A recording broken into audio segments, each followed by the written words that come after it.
On avait l'impression d'être à la guerre, de venir à la guerre le matin quand on venait travailler. 3 décès à peu près par jour, ça a été compliqué pour toute l'équipe. Une épreuve très éprouvante et en même temps, on va dire, étalée sur peu de jours. Donc c'est vrai que ça a été très difficile à vivre pour tout le monde. Oui.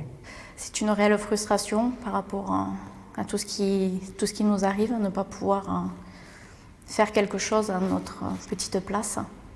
Le plus dur pour moi, ça a été de mettre les résidents dans des sacs blancs, parce que c'est ce qui est recommandé et ça a été compliqué pour tous les salariés.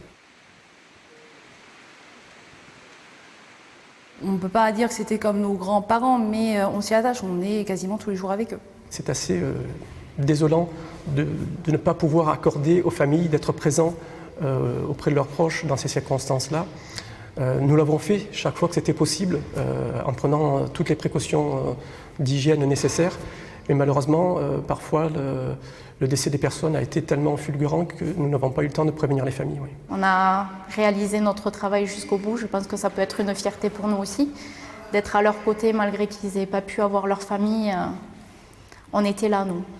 On a été un peu une substitution aux familles dans les derniers moments, pour certains. C'est très difficile aujourd'hui de considérer que cette crise est dans le passé, parce que nous y pensons toujours. Je vous donne un exemple très concret. Aujourd'hui, lorsqu'on passe dans les étages et qu'on voit des portes de chambres fermées, je vous assure que c'est pas facile à vivre encore aujourd'hui. Et ce que je remarque, c'est que les salariés ont tout fait pour rester aux côtés des résidents, quelles qu'en soient les difficultés. On est habitué à vivre le décès, ça fait partie de notre travail, d'aller jusqu'à la mort, mais pas comme ça. Pas comme ça.